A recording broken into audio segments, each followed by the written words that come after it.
Welcome again friends on crack exams with Dipendra. एक video जिसमें आपके बहुत ज़्यादा कमेंट आए थे ईडब्ल्यूएस से संबंधित, तो उसमें आपके जितने भी कमेंट थे उसको अपने वन बाय वन देखेंगे कि आपको क्या क्या डाउट आ रही है। आपके डाउट को क्लियर करने की मैं कोशिश करूँगा। तो ये वाली वीडियो जिसमें अभी तक 51,509 व्यूज़ आ चुके हैं, तो इस वाली वीडियो को जो EWS सर्टिफिकेट है ओल्ड आउट क्लियर 100%, ये हमने बनाई थी और इस वीडियो में आपके बहुत सारे क्वेश्चन थे। तो अपने वन बाय वन इस वीडियो को देखते हैं। हमारे जो अभी तक जो सब्सक्राइबर्स है वो 829 सी है, बट मुझे उम्मीद है कि आप सभी का प्यार और आशीर्वाद इस तरीके से मिलता रहेगा तो धीरे धीरे अपने चैनल के भी व्यूज और सब्सक्राइबर काफ़ी हो जाएंगे। तो मेरी आपसे यही उम्मीद है और यही प्रार्थना है कि प्लीज़ आप चैनल को सब्सक्राइब कर लेना ताकि हमें मोटिवेशन मिले और हम इस प्रकार की वीडियो आपके लिए लेके आते रहें, ताकि आपकी कोई भी डाउट हो तो उसको हम अपनी तरफ से पूरा एफर्ट लगा के उसको क्लियर कर सकें। तो मैंने आज की जो वीडियो है इसमें आपके जितने भी क्वेश्चन हैं उन सबको वन बाय वन लिया है और इसमें मैंने उन चीज़ों को भी शामिल किया है जो आपके बहुत काम की है। जैसे कि EWS सर्टिफिकेट है वो मैंने उसको भी शामिल किया है और उसके बारे में भी आपको बताऊंगा। और इसके अलावा मैंने जो कई स्टूडेंट के जैसे कमेंट थे कि क्या अदर स्टेट वालों को जो दिल्ली की वैकेंसी है उनमें उनको आरक्षण का फ़ायदा मिलेगा या नहीं मिलेगा, तो मैंने जो पिछली DSSB की जो वैकेंसी आई है उनको भी शामिल किया है और उसके बारे में भी आपको बताऊंगा मैं। तो आप वीडियो को पूरा अच्छे से देखना और वीडियो को लास्ट तक देखना ताकि आपके सारे डाउट क्लियर हो जाए। तो अपने इस वीडियो को शुरू करते हैं। देखो, सबसे पहले जो कमेंट आया है जिसके हमने रिप्लाई भी करने की कोशिश की है, टाइम टू टाइम हम इनके रिप्लाई करते रहे हैं। आप देख सकते हो इसमें मैंने 2 बार रिप्लाई किया है, इसमें भी किया है। प्रत्येक वीडियो पे हमने रिप्लाई करने की कोशिश की है। तो इन सभी कमेंट्स को अपने वन बाय वन देखते हैं। सबसे पहले मैं इस पे आता हूँ। सबसे पहला जो कमेंट है वो ये है, ये जो मयंक श्रीवास्तव जी का कमेंट है कि भाई इसका मतलब अगर भाई 18+ है तो उसकी सैलरी काउंट होगी या नहीं। और इसके बाद में ये लिखते हैं कि in all the eligibility criteria mentioned above it includes the term family. The family term will only include the following family members of the candidate. यानी जो फैमिली है उसका क्या मतलब है ये पूछना चाहते हैं। तो देखो यहाँ पे कैंडिडेट है, उसके माता पिता, कैंडिडेट्स के जो भाई बहन हैं जो 18 साल से कम की एज के हैं, कैंडिडेट के स्पाउस यानी जो जैसे लड़की है तो उसका हस्बैंड और लड़का है तो उसकी वाइफ। उसके बाद में कैंडिडेट्स चिल्ड्रन जो कि 18 साल की उम्र के हैं। तो ये इनका कमेंट है। तो देखो यहाँ पे मैं आपको EWS सर्टिफिकेट जो बना हुआ है उसमें आपको दिखाना चाहता हूँ कि फैमिली का क्या मतलब होता है। तो देखो यहाँ पे साफ साफ बता रखा है कि फैमिली का मतलब क्या होता है। तो देखो यहाँ पे आप देख सकते हो कि the term family for the purpose includes a person who seek benefit of reservation. यानी जो पर्सन जो रिजर्वेशन लेने की कोशिश कर रहा है उस पर्सन के माता पिता और उसका जो छोटा भाई है जो 18 साल से कम की उम्र का है, उसकी पत्नी या उसका पति या उसके जो बच्चे हैं जो कि 18 साल से उम्र के हैं, वो सभी फैमिली के अंदर काउंट होते हैं। इसके अलावा अपने बात करें तो यहाँ पे ये और देखो, the property held by family. जो प्रॉपर्टी है फैमिली की उसका क्या मतलब होता है कि इसका मतलब ये होता है कि जितनी भी ये जो इन्होंने बता रखा है फैमिली का मतलब, इसमें जितने भी लोग हैं सभी की टोटल जो प्रॉपर्टी है उसको एज ए प्रॉपर्टी काउंट किया जाएगा। यानी फैमिली में जितने भी है 18 साल से कम की उम्र के छोटे भाई बहन हैं या फिर उसके जो बच्चे हैं, वाइफ है, माता पिता है, उन सभी की जो प्रॉपर्टी है वो यहाँ पे काउंट की जाएगी। ओके, तो उम्मीद है मुझे ये आपकी डाउट क्लियर हो गई होगी।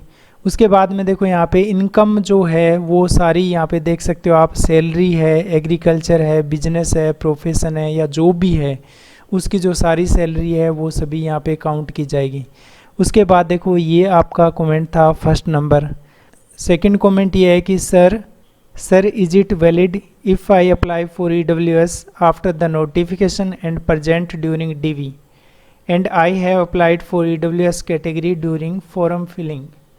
तो देखो यहाँ पे ये पूछना चाह रहे हैं कि क्या मैं जो EWS सर्टिफिकेट है उसको किसी भी एग्ज़ाम के नोटिफिकेशन की लास्ट डेट है या जो नोटिफिकेशन निकला हुआ है उसके बाद में EWS को अप्लाई करूँ और ड्यूरिंग DV यानी डॉक्यूमेंट वेरिफिकेशन के टाइम में उसको वहाँ पे प्रेजेंट करूँ, तो क्या मैं उसके लिए माना जाऊँगा या नहीं माना जाऊँगा, यानी मुझे आरक्षण का फ़ायदा मिलेगा या नहीं मिलेगा।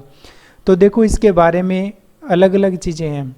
कई जो एग्ज़ाम्स होते हैं वो अलाउ कर देते हैं बाद के सर्टिफिकेट्स को भी, बट कई जो एग्ज़ाम्स हैं वो अलाउ नहीं करती। जैसे कि यहाँ पे मैं आपको सबसे पहले दिखाता हूँ जो DSSB यानी दिल्ली सबऑर्डिनेट बोर्ड का जो होता है उसको अपने देखते हैं। तो यहाँ पे देखो इन्होंने साफ कर रखा है कि जो कैंडिडेट जो भी है जो आरक्षण का फ़ायदा लेना चाहता है उसके पास सर्टिफिकेट है वो क्या होना चाहिए कि जो इसकी फॉर्म की जो लास्ट डेट थी ना 27/8/2022 इसकी लास्ट डेट थी, तो इसके पहले का उसके पास में सर्टिफिकेट होना चाहिए। और यदि इसके पास में उसके बाद का सर्टिफिकेट होता है ना कि उसको यहाँ पे जनरल का कैंडिडेट काउंट कर लिया जाएगा और उसको कोई भी यहाँ पे रिजर्वेशन का फ़ायदा नहीं मिलेगा। तो देखो यहाँ पे ये तो बात होगी दिल्ली सबऑर्डिनेट बोर्ड की, लेकिन अपने एसएससी की बात करें तो एसएससी में ऐसा नहीं होता। एसएससी में यदि कोई स्टूडेंट है वो बाद का सर्टिफिकेट प्रोड्यूस करता है, जैसे कि फॉर एग्जांपल अभी मैं बात करूँ जैसे CGL के फॉर्म भरने की लास्ट डेट है 8 अक्टूबर है, तो यदि किसी ने 8 अक्टूबर के बाद का सर्टिफिकेट मान लो बनवा लिया और वो उसके बाद में वो DV में उसको दे रहा है, तो उस कंडीशन में क्या होगा कि एसएससी उसको ले लेगी। बट एसएससी दो प्रकार के केस देती है, एक तो होता है क्लियर केस और एक होता है प्रोविजनल केस। तो वो बाद का सर्टिफिकेट है इसलिए एसएससी उसको क्लियर केस नहीं देगी, उसको प्रोविजनल मान के चलेगी। तो यानी आपके DV में लिखाएगा कि प्रोविजनल और जो आपका फाइनल रिजल्ट आएगा उसमें भी आएगा आपके प्रोविजनल। अब इसका मतलब ये होगा कि आपकी ज्वाइनिंग तो आने वाली है, ज्वाइनिंग आपकी कहीं नहीं जाएगी, बट उसके बाद में थोड़ा बहुत और चेकिंग हो सकती है और आपका जो ज्वाइनिंग है वो क्लियर वाले स्टूडेंट से थोड़ा सा डिले होके आ सकती है। जैसे फॉर एग्जांपल क्लियर वाले स्टूडेंट की ज्वाइनिंग आ रही है जैसे कि मान लो सितंबर में आ रही है, तो आपकी जो ज्वाइनिंग है वो अक्टूबर या फिर नवंबर मंथ में आ सकती है, थोड़ा बहुत डिले हो सकता है उसमें। ओके, तो ये भी आपका डाउट क्लियर हो गया। थर्ड जो कमेंट है वो लिख रहे हैं विजय रंजन मिश्रा जी कमेंट कर रहे हैं, ये इनका है कि शानदार, जानदार, कामदार, लाजवाब, बेजोड़, गजब। तो आपका बहुत बहुत धन्यवाद मिश्रा जी कि आपने अपनी तरफ से हमें प्यार दिया। उसके बाद में ये जो फेक सिंगर है ये लिख रहे हैं कि thank you sir, it is very helpful video. तो आपका भी बहुत बहुत धन्यवाद है सर। हम आपका नाम नहीं जानते बट आपको तहे दिल से हम उज्जवल भविष्य की कामना करते हैं।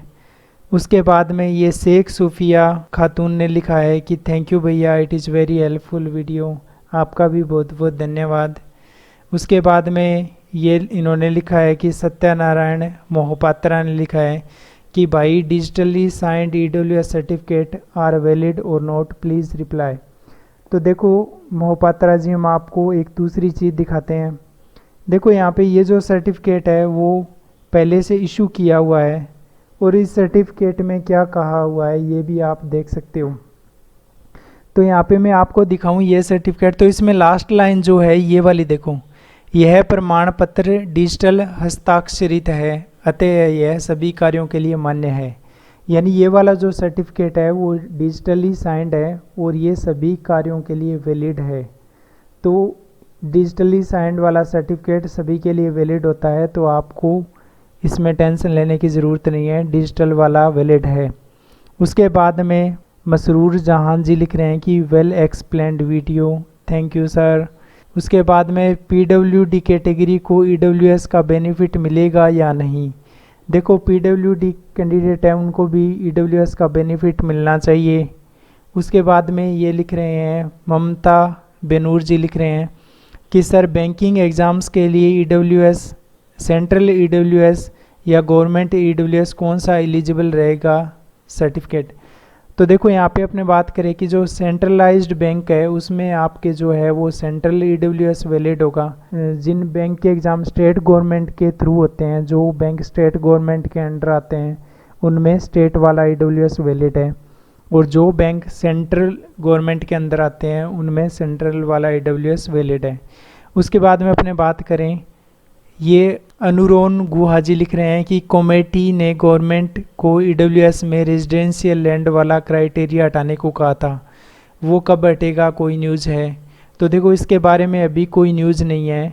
चैनल वगैरह पर काफ़ी बातें आती रहती है, बट उसके हिसाब से अपने नहीं कह सकते। जब कोई गवर्नमेंट का ऑर्डर आएगा तभी अपने उसके अकॉर्डिंग कह सकते हैं कि ये हटेगा या नहीं हटेगा। तो इसके बारे में अभी कोई न्यूज़ नहीं है सर।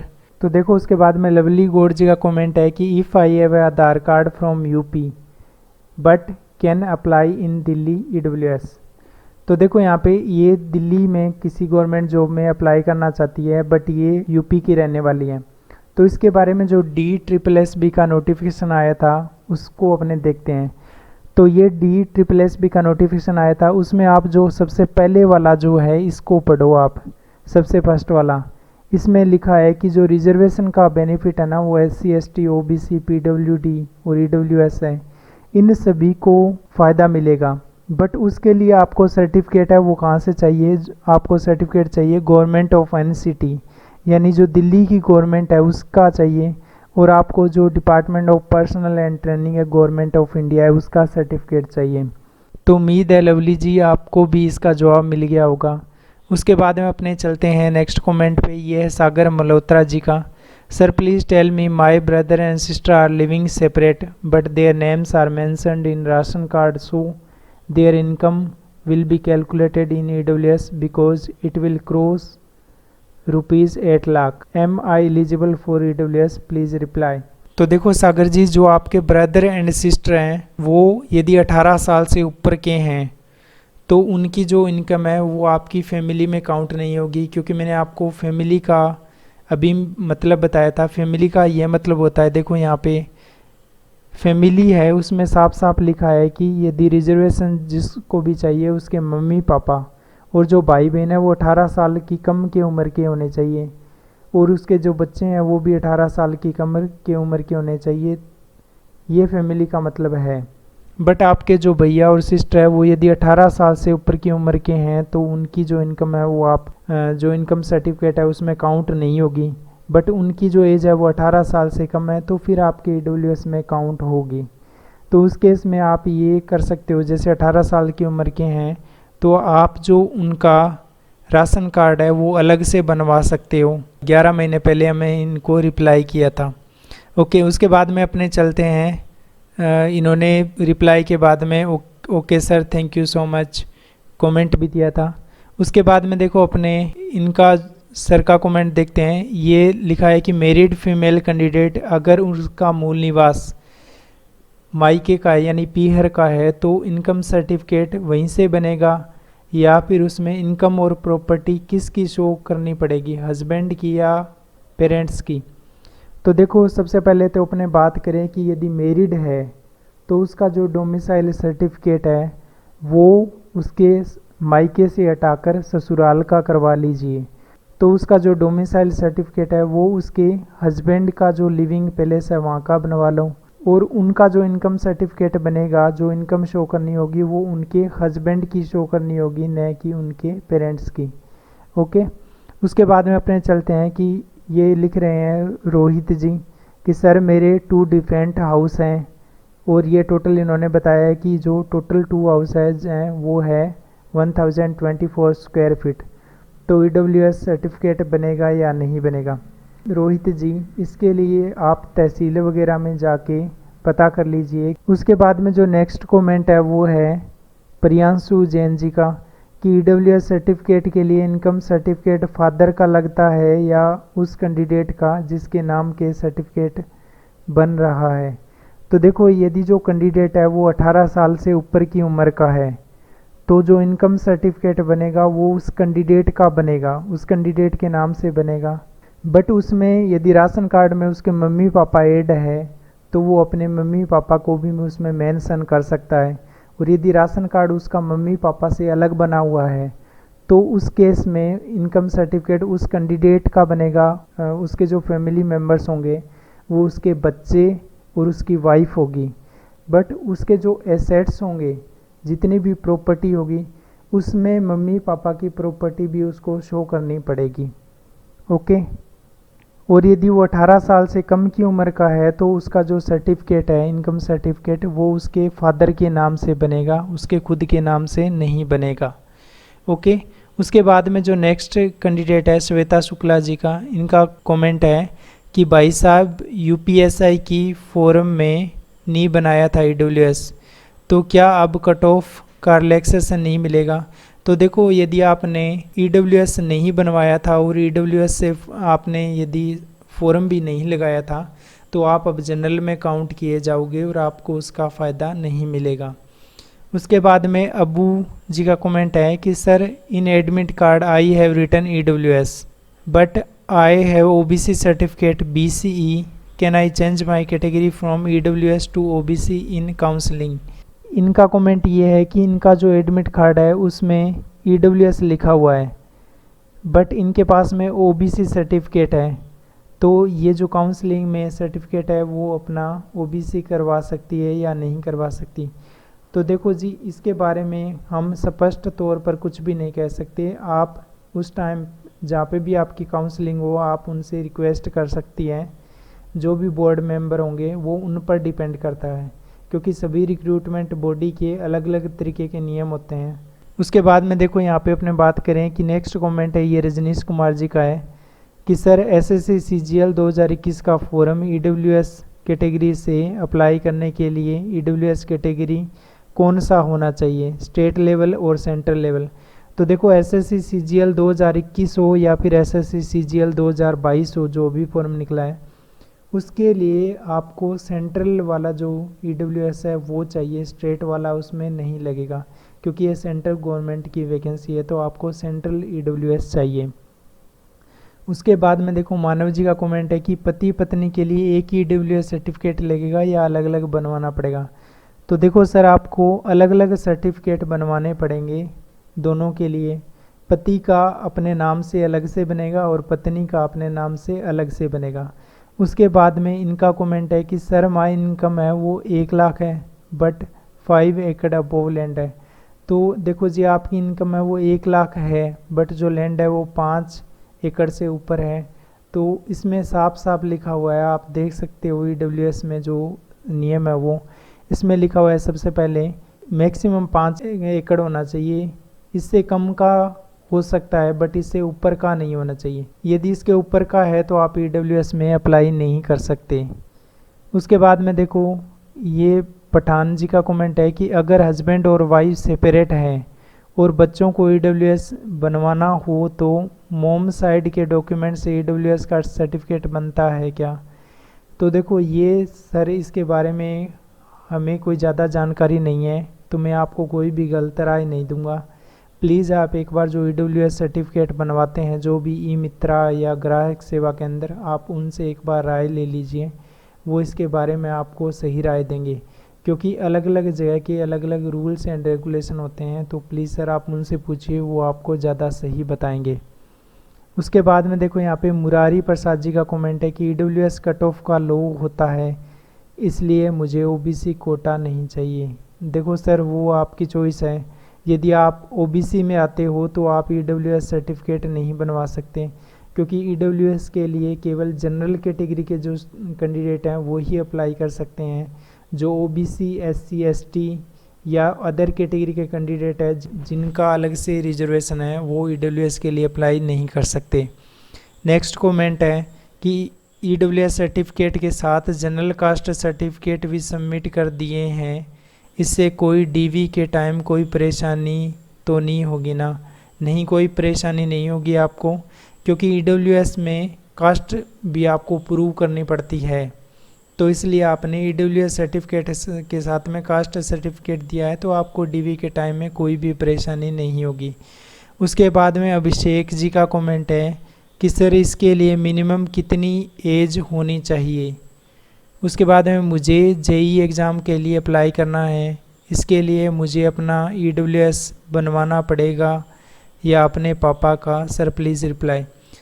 तो देखो यहाँ पे अपने बात करें तो अभिषेक जी, आपको अपने नाम से EWS बनवाना पड़ेगा और एज का कोई क्राइटेरिया नहीं है, इसमें एज कितनी भी हो सकती है। तो उसके बाद में ये विकास कुमार जी को कमेंट है कि अगर 5 मैरिड ब्रदर उनके पिता के नाम से 1200 स्क्वायर फीट की ज़मीन है तो क्या उनका EWS बनेगा? देखो यहाँ पे अगर 5 मैरिड ब्रदर हैं और उनके पिता के नाम से 1200 स्क्वायर फीट की ज़मीन है तो देखो यहाँ पे उनका जो हिस्सा होगा वही आपको दिखाना पड़ेगा। तो यहाँ पे अपने डिवाइड करें 1200 के अंदर 5 का, तो उनका जो हिस्सा है, जो पार्ट्स हैं उनका, वो काफ़ी कम आएगा। तो यहाँ पे देखो ज़मीन है वो भी डिपेंड करती है कि कौन से एरिया में है। तो प्लीज़ आप इसको एक बार इसको देख लीजिए। यहाँ पे EWS की शर्तें दी हुई हैं कि 5 एकड़ ऑफ एग्रीकल्चर लैंड होना चाहिए, मैक्सिमम 5 या फिर उससे कम होना चाहिए। उसके बाद में रेजिडेंशियल फ्लैट है वो 1000 स्क्वायर फुट या उससे कम का होना चाहिए। उसके बाद में रेजिडेंशियल जो प्लॉट है वो 100 स्क्वायर यार्ड्स या फिर उससे कम का होना चाहिए। उसके बाद में रेजिडेंशियल जो प्लॉट है वो 200 स्क्वायर यार्ड या फिर उससे कम का होना चाहिए। यदि आपके पास में ऐसा है तो आप EWS के लिए अप्लाई कर सकते हो, आप योग्य हो। बट 5 एकड़ से ऊपर है और यहाँ पे रेजिडेंशियल फ्लैट है वो 1000 स्क्वायर फुट से ऊपर है। रेजिडेंशियल जो प्लॉट है वो 100 स्क्वायर यार्ड से ऊपर है म्यूनिसिपैलिटी के अंदर, या फिर जो रेजिडेंशियल प्लॉट है वो 200 स्क्वायर यार्ड से ऊपर है म्यूनिसिपैलिटी के अंदर, तो आप EWS के लिए नहीं अप्लाई कर सकते। उसके बाद में अपने नेक्स्ट कमेंट की ओर चलते हैं। देखो यहाँ पे ये कमेंट है कि EWS सर्टिफिकेट के लिए ओपन कास्ट सर्टिफिकेट मेरा नहीं बना पा रहा है क्योंकि पेरेंट्स का कोई प्रूफ नहीं है, कोई स्कूल पढ़ा नहीं है, क्या करे सर प्लीज़? जो आपकी तहसील है वहाँ पे आप जाके इसके बारे में पता कीजिए सर। वहाँ पे जो वकील वगैरह है या जो भी उधर का जो बनाते हैं सर्टिफिकेट, तो आप उनसे राय लीजिए सर, वो आपको सही गाइड करेंगे। उसके बाद में देखो अरविंद शर्मा जी को कमेंट है कि सर राज्य सरकार की नौकरी में उम्र की छूट मिलेगा या नहीं, कृपया जवाब दें। तो देखो अरविंद जी, कई जगह पे अलग अलग सरकारों ने छूट दी है, जैसे राजस्थान सरकार ने भी एज में रिलैक्सेशन दिया है और कई सरकार है वो सेंट्रल वाले EWS को ही मानती है, तो उन्होंने एज में छूट नहीं दी हुई। तो आपके स्टेट के अकॉर्डिंग ही हम बता सकते हैं कि आपके वहाँ पे इसकी छूट है या नहीं है। स्टेट के विदाउट हम आपको क्लियर नहीं कह सकते। उसके बाद में नेक्स्ट कमेंट है प्रिंस जी का कि सर वैकेंट लैंड को रेजिडेंशियल प्लॉट में काउंट किया जाएगा या नहीं, ऐसा कुछ इनका कमेंट है। तो देखो वैकेंट पड़ा होगा बट वो आपके नाम होगा तो उसको प्लॉट में काउंट किया जाएगा। यदि वो खाली प्लॉट है रहने के लिए उसको रखा गया है तो वो भी इसमें काउंट किया जाएगा। उसके बाद में नेक्स्ट कमेंट है कि please help as soon as possible. तो इनका यही कमेंट आया था कि please help as soon as possible, तो इनका कोई क्वेश्चन नहीं है तो हम इसमें क्या हेल्प करें। क्वेश्चन आपका होता तो हम ज़रूर हेल्प करते हैं।